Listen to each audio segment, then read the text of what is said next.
And you're still suggesting to me that despite President Trump, who was up hundreds of thousands of votes on election night in Pennsylvania, that none of this should be looked into? It's misinformation. No, you're just an idiot. So I said to you yesterday that the great Julie Kelly over at the American, American Mind, American Greatness, she has a piece up that's spectacular, fantastic. She writes for both. It's about what's going on in Pennsylvania. Ladies and gentlemen, the numbers just don't add up. Again, I know, Shira Frankel at the New York Times, because she, gets up and sings the Soviet national anthem, doesn't want to ask questions about the numbers in Pennsylvania. We'll continue to do that and do actual journalism while you do your Pravda worshiping bootlicking. We're not doing any of that, but thanks for playing. So here's the piece by Julie Kelly, American Greatness, Something Rotten in Pennsylvania. This is a spectacular piece. It's at the top of the show notes today, Bongino.com/newsletter. The newsletter are the show notes, same thing. That's where you can subscribe, and I recommend you do.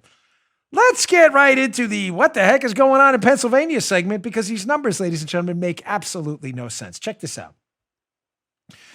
Folks, there's a very clear law in Pennsylvania. I brought this up yesterday that I'll actually cite the election code myself. It clearly states, quote, for liberals, that means this is what it actually says. That's what quotes mean.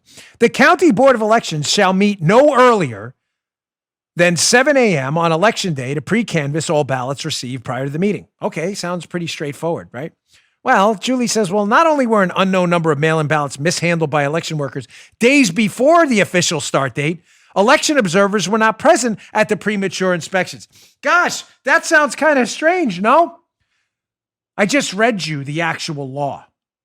7 a.m. on election day, you can pre-canvass the ballots, which means, just checking, folks, Paula, audience ombudsman, if you mishandle them before 7 a.m. on election day, it means you did so in violation of law. Is that correct? Waiting for an answer. She says yes. And they did it with nobody around to watch. Shira Frankel, the New York Times, like, I don't care, Dan. I work for Pravda. It doesn't really matter. God forbid you ask actual questions. By the way, if those votes were all for Donald Trump and he had won Pennsylvania, believe me, Shira Frankel would be writing a story about how right-wing misinformation was not talking about the story about the violations of Pennsylvania counting law. That's exactly what she'd write, because they're Pravda. They're not serious people. I say, all right, well, law, schmaw, what's a big deal? Law says don't handle the ballots. So they handled the ballots with no one around. Shira's like, I'm okay with that. No big deal. You okay with this too?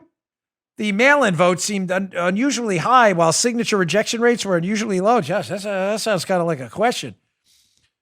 Quote, American Greatness, Julie Kelly. Roughly 2.5 million Pennsylvanians voted absentee in the general election. Nearly 2 million of those votes were cast for Joe Biden. Wow, that sounds strange. One analysis found rejection rates for Pennsylvania mail-in ballots was 30 times lower this year compared to 2016. I've only brought this up now probably 5,462 times. Folks, mail-in ballots are rejected at a pretty consistent rate due to signature mismatches and errors, roughly 1% to 2%. Doesn't it seem awfully odd that in a year where we had historic numbers of mail-in ballots and people doing it for the first time, not familiar with the process, that the rejection rate was 30 times lower, not higher? Higher, lower, higher, lower. Doesn't that seem a little weird? Shira Frankel doesn't care because she thinks Joe Biden won Pennsylvania. So she's like, you guys are misinformation. It's a conspiracy theory. Okay, we'll do the real journalism. You can go sit down and sing your Soviet national anthem every morning at 7 a.m., just like the election law. They said 7 a.m. 7 a.m., that's the time. Everybody pops to at 7 a.m. You may say, okay, so it looks like they broke the law. Looks like rejection rates on signatures were very low, despite first-time mail-in voters being unusually high. Whatever. Information. We're the New York Times. We don't actually report facts like that. Does this bother them at the New York Slimes that down-ballot results were not in any way corresponding to what happened to the up-ballot, air quotes, loss by President Trump in Pennsylvania? Here's a great take by Julie. Think about this, folks. Republicans turned out in droves and cleaned Democrats' clocks down the ballot. She says, take, for example, the fact that Pennsylvania's incumbent state treasurer, a Democrat, was soundly defeated by a Republican challenger, Joe Torsella, considered a 2022 Senate or gubernatorial candidate, who he lost by nearly 80,000 votes. This is a statewide election too. Same ballot, folks.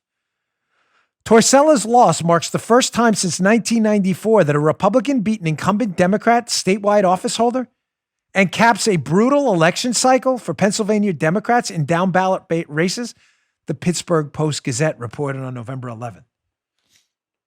So again, despite the anomalies with the counting and violation of the law and the historically low rejection rates, despite historically high mail-in balloting, you still don't find it odd that Pennsylvania voted statewide for a treasurer and for a Republican candidate for president.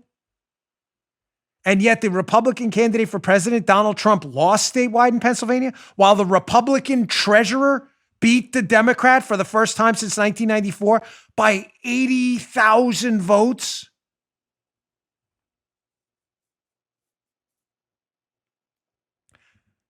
I don't know who beat Joe Torcella. Forgive me. It's my job. I don't know who won that race, but you're suggesting to me with a straight face that in Pennsylvania, people turned out in droves to vote for the state treasurer. I'm sure he's a great guy. Love you. Love you, man or woman. I don't know who you are. You're probably great. Congrats. Those are important. I'm not kidding. Not a joke. Those are extremely important seats. We should never discount those, ever. Fight all. But you're suggesting to me with a straight face that this was the rallying cry. It wasn't make America great again. It was, let's take back the state treasurer's office. She never laughed. When she laughs, I know. Is that funny? She didn't like my joke yesterday about my condition. Today she thinks that's funny. But that was it. Make the treasurer's office great again. That was your rallying cry. So he won, the Republican, but the Democrat candidate for president won also on the same statewide ballot. Combine that with the illegal vote counting and the historically low rejection rates. And you think the New York Slimes and Shira would have a story. But no, her story's about us talking about the story. Republicans pounce or whatever. Because they're, mental morons. They have double-digit IQs. That's why they have journalism degrees. You would have done something real with your life other than fake journalism. You may say, all right, well, that all sounds kind of weird, but were there more down ballot abnormalities? And I mean abnormalities. I'm not suggesting, ladies and gentlemen, again, I know it was fraud. I don't have that evidence. I'm suggesting to you in conjunction with the obvious violations of the counting laws and the low rejection rates, that there's a case worth investigating that the media is not interested in because they think Biden won. That wasn't the only down ballot abnormality where Republicans cleaned Democrats' clocks, with the exception of Joe Biden. Weird. Such an inspirational candidate. Everybody loved Joe Biden. He had all 12 people at his rally. Check this out. This is what else happened down ballot. So Biden received nearly 24,000 more votes than Torcella. That was the Democrat who lost the state treasurer's office. A Republican also won Pennsylvania's Auditor General's race by nearly 200,000 votes. That was a big one, Joe. That was huge. Make the Auditor General great again. In the state's 17th congressional district, Democrat incumbent Connor Lamb barely survived an upset by the great, I threw that in there, Sean Parnell, in a race most experts rated as a secure Democrat hold. Oh, it's not that's on. We're not done. And in an even bigger shock down ballot, Frank Dermody, the Democrat minority leader of the Pennsylvania state legislature, lost the seat he occupied for 30 years to a Republican. So just to be clear, counting anomalies, rejection rate anomalies, Republicans nearly clean sweep down the ballot, wipe Democrats clean statewide, wipe them clean nearly in congressional races as well that were competitive.